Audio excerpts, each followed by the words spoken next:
మహాపురుషులు ఆదిశంకరులు. వారిని అనుసరించినటువంటివి మిగతా ఉంది.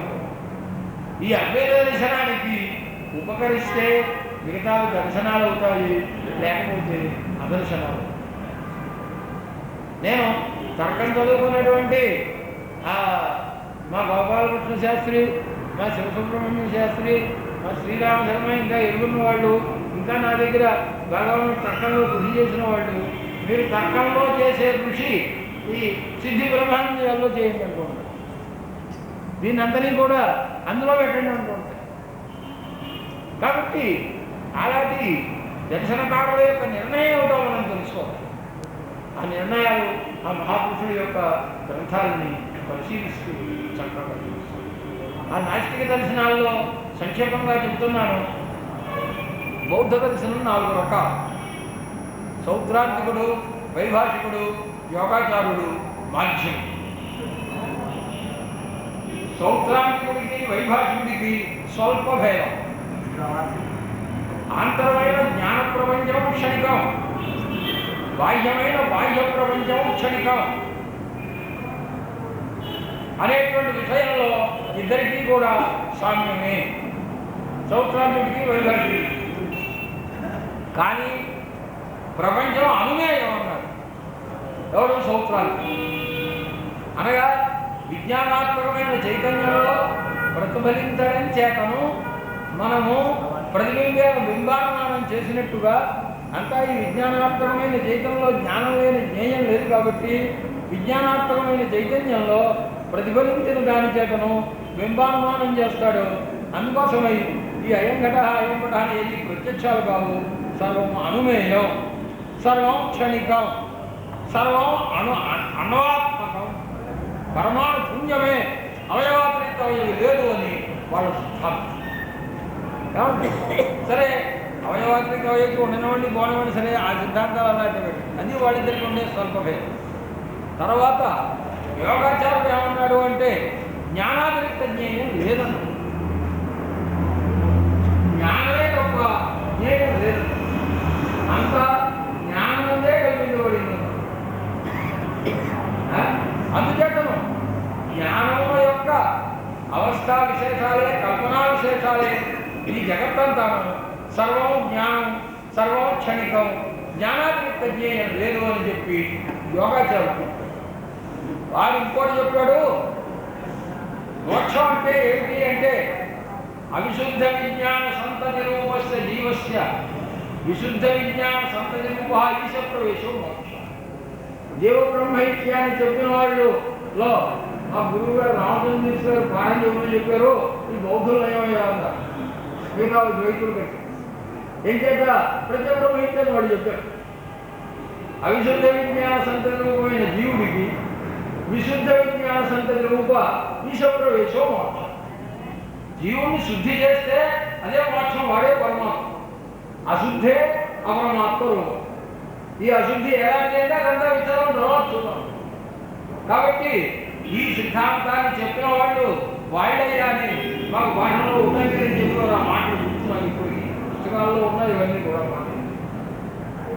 కాబట్టి వాడు మాధ్యముడు ఏమన్నాడంటే శూన్యం సిద్ధాంతం. వాడు పెద్ద పెద్ద తార్కికులు, అంతా శూన్యం కల్పించబడిందంట. అందుకనే కార్యం ఉందా, కారణం ఉందా అంటే కార్యం ఉత్పత్తి అప్పుడు లేదు, కారణం ఉంది అని నైయాయికులు చెప్పారు. కార్యం లేదు, కారణం లేదు, వినైవ కారణము ఉత్పత్తి. అభావాద్భావోత్పత్తి కాదంట. అభావాద్భావోత్పత్తి అంటే అభావ కారణత్వం చెప్పినట్టు, వినైవ కారణం కార్యం. మీరు బ్రహ్మయం జగత్తంతా కల్పించబడింది ఏం చెబుతున్నారో లేదా? శూన్యం అంతా కల్పించబడింది. ఎలా కల్పించబడింది? మీరు మాయన్నారు, మేము సమృద్ధి అంటాం. కణకణవాక్యాది గ్రంథాల్లో వాళ్ళ యొక్క చాలా ప్రాచీనమైనటువంటి ప్రమాణాలన్నీ కూడా పరిశీలన చేసి చూపించారు. వీరందరికీ కూడా మార్గదర్శకులు ఆది శంకరాచార్యులు. వారు పెట్టిన బాటలోనే వీళ్ళందరూ కూడా నడిచారు. ఇదో దర్శనం, శూన్యం దర్శనం. అనగా నేను అనేవాడు ఉంటే దుఃఖం తప్పదు, నేను అనేవాడు లేకపోతే సుఖంగా ఉంది. ఆత్మహాని లేవో మోక్షం. ఈ రకంగా 4 దర్శనాలు వెళ్ళారు. ఆ దర్శనాల్లో ఉండే గుణదోషాలు తర్వాత చూద్దాం. ఈ సౌత్రాంతుడు కంటే వైభాషుడు చర్చ ప్రారంభించే రోజు ఏం చేయాలి? అందరికీ కనిపించే ప్రపంచం ప్రత్యక్షంగానే పరోక్షంగా అందరికీ ప్రపంచం కనిపిస్తుంటే దీన్ని పరోక్షాలు ఉంటాయేమిటి? ఎంత అనుభవ విరుద్ధమైనమాట అని చెప్పాడు. సౌత్రానికి అపేక్షయ వైభాషికుడు చాలా మంచివాడు. వైభాషికుడి కంటే యోగాచారుడు మంచివాడు. వీడు కొంచెం ముందు వెళ్ళి జ్ఞానే కల్పితం అంతా జ్ఞానాత్మకం అని ఆ అపేక్ష దర్శనం దగ్గరికి కొంచెం దూరంగా వచ్చాడు. వాడి రెండు వీడుదయం సర్వాధమ వాడు మాధ్యం ఆత్మనాశనం మోక్షం అన్న నాశసాక్షి ఉన్నాడా లేదా? ఆత్మహానిదే మోక్షహానం. ఆత్మహాని అంటే ఆత్మహాని నాశసాక్షి ఉన్నాడా లేదా? నాశసాక్షి ఉంటే నాశం కుదరదు. నాశసాక్షి లేకపోతే అసాక్షికి నాశం కుదరదు.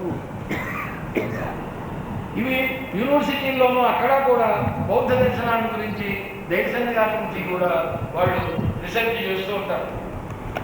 ఈ రకంగా నాస్తిక దర్శనాన్ని పరిశీలిస్తే వీళ్ళందరూ కూడా వేద ప్రామాణ్యాన్ని వదిలిపెట్టి వాటికి తోచినట్టుగా వాళ్ళు మాట్లాడారు. కాబట్టి ఇవి మనకి ఆస్తికులు వీటిని సర్వాత్మ బహిష్కరింపదగినవి అని చెప్పి ఇంకా ఆస్తిక దర్శనాల్లో వేద ప్రామాణ్యాన్ని అంగీకరించిన వాళ్ళలో నైయాయికులు ఉన్నారు. నైయాయిక తర్కానికి గౌతమ తర్కానికి చాలా వరకు సామ్యం ఉంది, ఈషత్ వైషమ్యం ఉంది. ఇదంతా ఇప్పుడు చెప్పడానికి అవకాశం లేదు. కానీ వీళ్ళకి అర్ధవైనాశికులు అని పేరు, పూర్ణవైనాశికుడు అని బౌద్ధునికి పేరు, అర్ధవైనాశికుడు అని వీళ్ళకి పేరు. ఇంకా నాస్తిక దర్శనాల్లో దేహాత్మవాత్మ ఒకటి 5వ దర్శనం. జైన దర్శనం ఒకటి అడుగుతారు. జైనుడు దేహ పరిమాణం కలిగినటువంటిగా ఆత్మ కలిగి, నాస్తికులలో జన్మాంతరాలు దర్శనకారులు తర్వాత జైనుడు ఆత్మ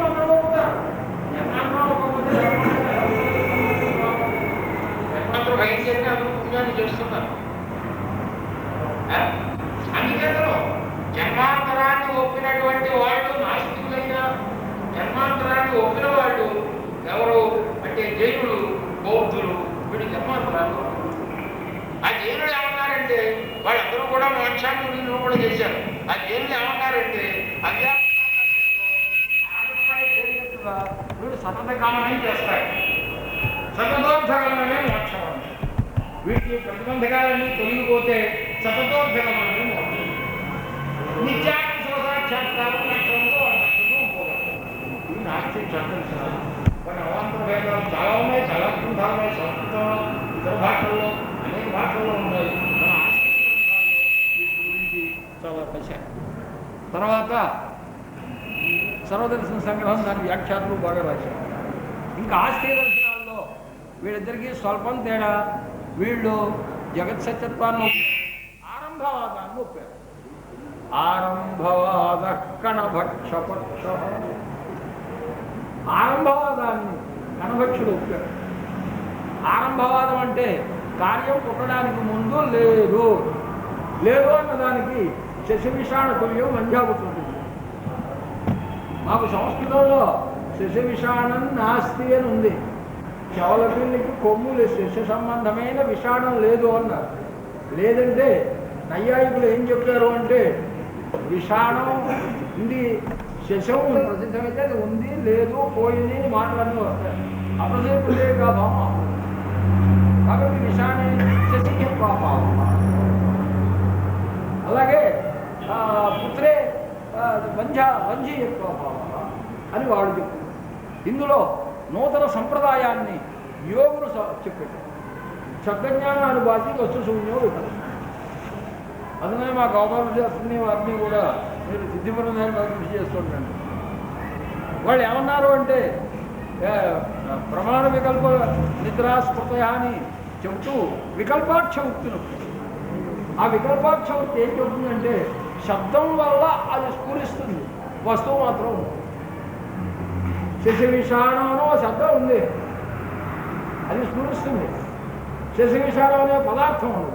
అసద్విషయకమైన వృత్తి, ఇది ప్రమాణ వృత్తి కాదు, ఇది బాధ్యం కాదు, బాధ అని ఈ రకంగా చెప్పారు. అలాంటి అత్యంత సత్తైనటువంటి కార్యానికి కారణానికి కాల సంబంధం సత్తా సంబంధం ఎలాగరా అని గీతా భాష్యంలో గట్టిగా అడిగారు ఆచార్య స్వామి. గట్టిగా అడిగితే తార్కికులు ఎవరు సమాధానం చెప్పలేదు. ఓటుగా కాలక్షేపం చేసుకుని వాళ్ళ పక్కన వాళ్ళు చెప్పుకోవాల్సిందే, కానీ గట్టిగా మూలస్థానాన్ని గట్టిగా పట్టుకుంటే ఎవరు చెప్పలేదు. ఆచార్య స్వామి వారు నువ్వు వీళ్ళని ద్వితీయ తార్కికుల్లో చెప్పారు. ప్రథమ స్థానం సాంఖ్యులు, ఏదైనా శిక్షాపరిగ్రహాలు అంటారు. తర్వాత చెప్పేవారిని ఖండించారు, వీరి మతాలను కూడా వారు ఖండించారు. ఈ ఆరంభవాదంలో కార్యం లేదు అంటావు, అత్యంత అసత్తైన కార్యానికి కారణ సంబంధం సత్తా సంబంధం కుదరదు. అయితే ఉన్నది పుట్టిందా లేనిది పుట్టిందా అని దెబ్బలాడుకుంటారు. ఉన్నది పుట్టడం ఏమిటా, ఉన్నదే పుట్టింది, పుట్టంటుగా అభివ్యక్తి, నాశం అంటే అనభివ్యక్తి.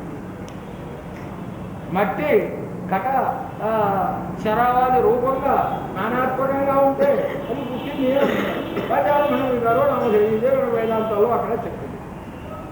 కాబట్టి ఉన్నదానికి పుట్టుగా అనేది కుదరదు అని వీడు వాడిని అంటున్నాడు, లేని పుట్టడం కుదరదు అని వీడు వాడిని అంటున్నాడు.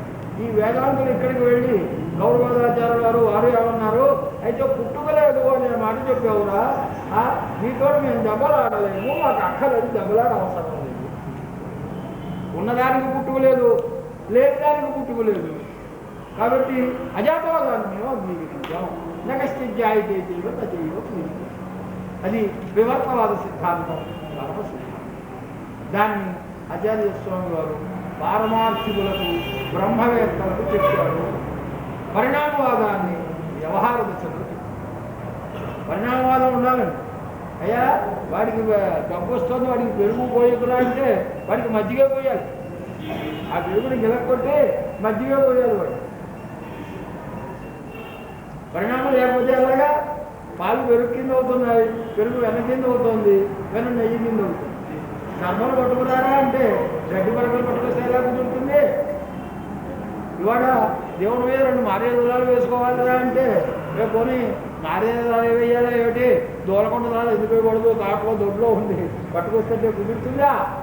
కాబట్టి పరిణామవాదం ఉపాసకులకు కర్మకులకు, వివర్తవాదం ప్రత్యేక బ్రహ్మ సాక్షాత్కారం కలిగిన వాళ్ళకి చక్కని విభాగంగా వర్ణాశ్రమ విభాగం మొదలుతుంది అత్యాశ్రమిత్వ విధానం వరకు కూడా దర్శనాలన్నింటినీ వేదాలన్నింటినీ కూడా పరిశీలించి అందరినీ కూడా పరబ్రహ్మాత్మనిష్ఠులు కాండి అని చెప్పడం కొరకై ఈ వేదవాంమయం బయలుదేరింది కాదు.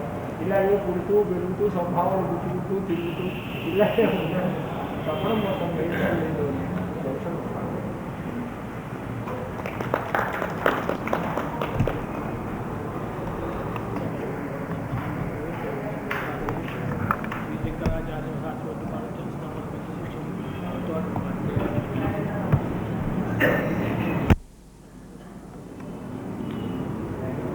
ప్రమాణపనవః కర్తేతి నైయాయికాః అర్హన్నిత్యథ జైనశాసనరతాః కర్మేతి మీమాంసకాః సోయం వో విదధాతు వాంఛితఫలం త్రైలోక్యనాథో హరిః.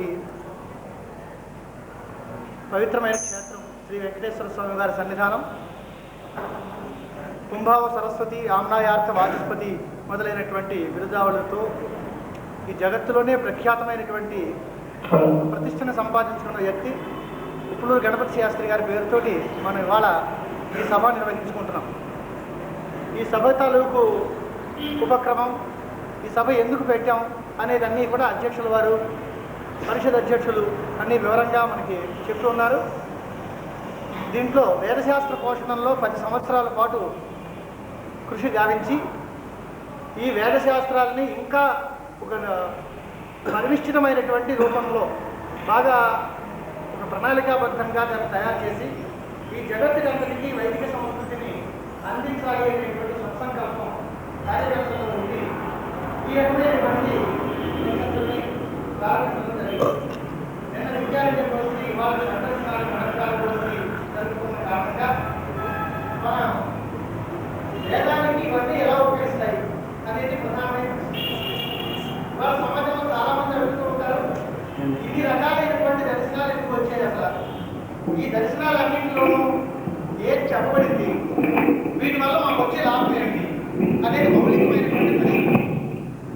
ఇందాక గురుగారు చెప్తూ ఉన్నారు, చతుర్దశ విద్యాస్థానాల్లో అంగాన్ని వేదాంతర మీమాంసా న్యాయ విస్తర పురాణం ధర్మశాస్త్రం చ విద్యాభ్యేతా చతుర్దశ అని 4 వేదాలు, వాటికి సంబంధించిన 6 అంగాలు, మీమాంసా శాస్త్రం,